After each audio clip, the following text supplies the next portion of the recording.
Kemi Badenoch asked Keir Starmer why he knowingly appointed a convicted fraudster to cabinet after it emerged that Louise Hay had pleaded guilty to a fraud offence in 2014.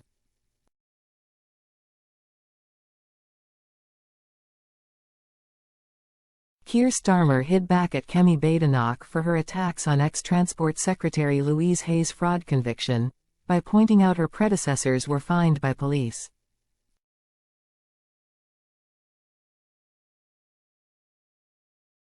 The new Tory leader asked Mr. Starmer why he knowingly appointed a convicted fraudster to his cabinet after it emerged last week that Ms. Hay had pleaded guilty to a fraud offence in 2014 over a mobile phone theft. Ms. Hay said she had informed Mr. Starmer about the incident when she was appointed to the shadow cabinet in 2020.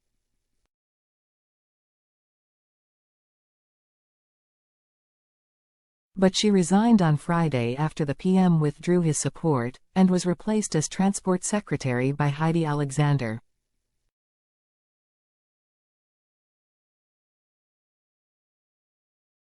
Number 10 suggested new information had come to light but refused to say what it was. The Prime Minister's press secretary declined to provide further details on the new information today.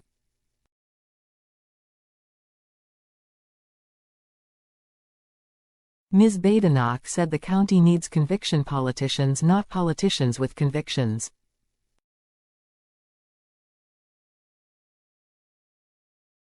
But Mr. Starmer hit back, saying, "I would remind her that 2 of her predecessors have convictions."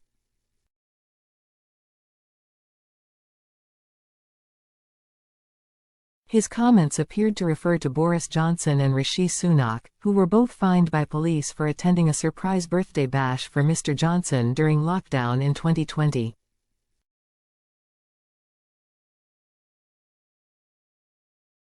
Fixed penalty notices don't result in a criminal record.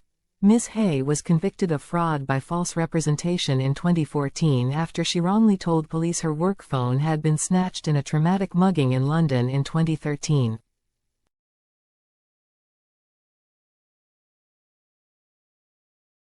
She said she gave officers a list of what had been stolen during the incident, which took place before she became an MP.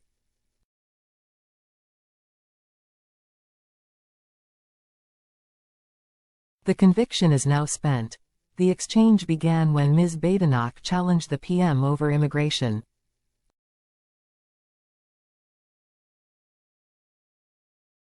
She said, "The Prime Minister talks about immigration. I think it's probably a good time to remind him that he was the one writing letters asking us not to deport foreign criminals, and he and his party voted against every single measure that we put in place to try and limit immigration."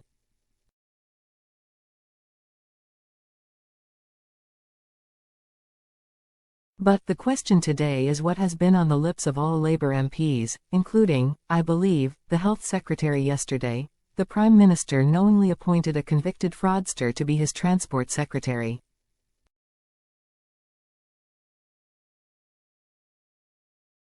What was he thinking?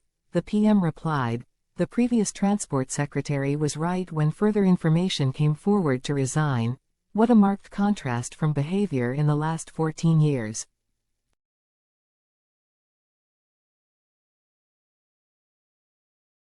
And she talks about immigration, record levels of immigration under the previous government, nearly 1 million, and she was the cheerleader, she was the one urging on the removal of the caps for work visas, she was thanking the previous Home Secretary for the work was done.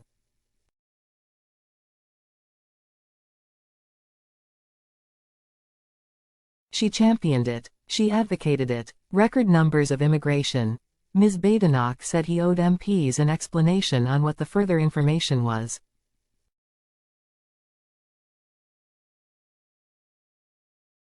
But Mr. Starmer replied, "I am not going to disclose private information." Further information came to light, the Transport Secretary resigned. As I say, what a marked contrast.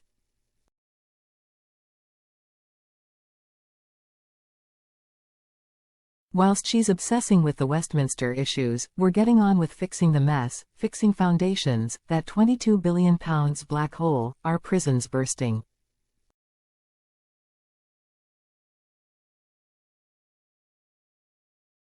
As we found out last week, nearly 1 million net migration numbers, because of the Tory open borders policy.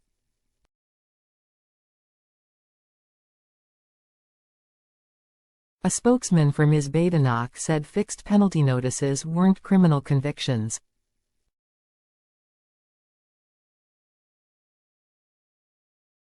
The spokesman said the government needed to come clean, adding, "Of course she believes in the principle of rehabilitation."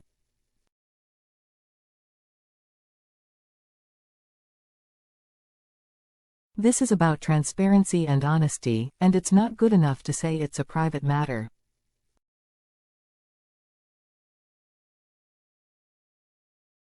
But a Labour source said, if the Conservatives want to have a row about the extent of their criminality while in Downing Street, that's fine by us.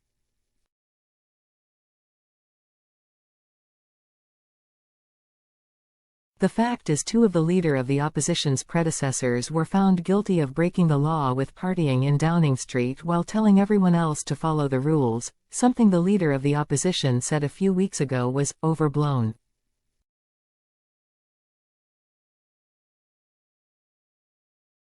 She might want to retract that statement.